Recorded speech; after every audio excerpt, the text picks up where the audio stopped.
Bonjour, j'espère que vous allez bien. Aujourd'hui, j'aimerais partager avec vous quelque chose sur l'unité. La première chose est tirée de l'évangile que nous avons lu ce matin, l'évangile selon Saint Jean, chapitre 17, de versets 20 à 27. Dans cet évangile, Jésus prie son Père pour l'unité de ses disciples. Il prie pour que ses disciples soient un comme lui et son Père sont un. Jésus fait son dernier souhait parce que c'était la veille de sa mort. Il fait son dernier souhait et son dernier souhait, c'est que nous soyons unis. Cela veut dire que c'est très très important que nous travaillons tout le temps pour l'unité. Donc pour moi, ça c'est la première chose à se rappeler ce matin, que l'unité n'est pas quelque chose,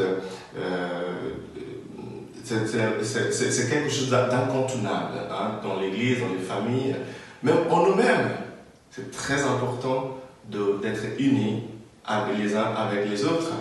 La deuxième chose que j'aimerais dire, c'est qu'en nous-mêmes déjà, si nous allons travailler pour l'unité du groupe, nous devons travailler de l'intégrité de nos identités. Nous avons déjà en nous plusieurs identités. Nous sommes hommes, enseignants, pompiers, éboueurs. Nous sommes plusieurs choses, tous à la fois. Nous sommes toujours une personne et toujours plusieurs choses à la fois. Afin de pouvoir être en unité avec les autres, c'est important d'abord de travailler l'unité de nos identités, d'abord. Donc les conflits en nous, ce sont les premiers conflits à résoudre avant d'essayer de s'unir avec un groupe.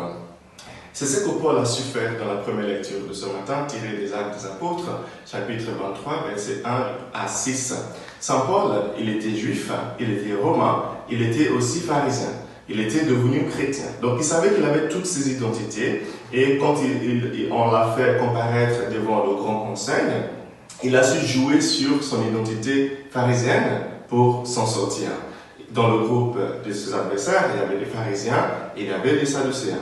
Et Paul, il arrive, il dit, chers frères, là il s'adresse aux pharisiens, c'est parce que moi je crois en la résurrection qu'on est en train de me persécuter. Sachant que les sadducéens ne croyaient pas en la résurrection. Et le groupe s'est tourné les uns contre les autres et en les divisant, Paul s'est échappé de leur jugement. Donc, ce que Paul a vu, c'est ce qui manquait au groupe. Paul a su intégrer ses identités alors que le groupe de Grand Conseil n'a pas su s'intégrer et chacun est resté sur ses différences.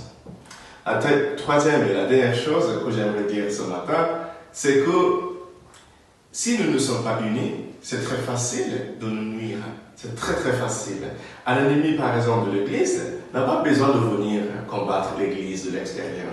Tout ce qu'il doit faire, c'est de s'infiltrer dans l'Église et faire en sorte qu'il y a des membres de l'Église qui se battent contre d'autres membres de l'Église. Si tu veux détruire une famille, tu n'as pas besoin de te battre contre la famille. Tout ce qu'il faut faire, c'est de semer la division les uns contre les autres dans la famille et tu vas réussir à nuire à la famille. C'est le même principe depuis tout le temps, depuis tous les âges et ça marche toujours.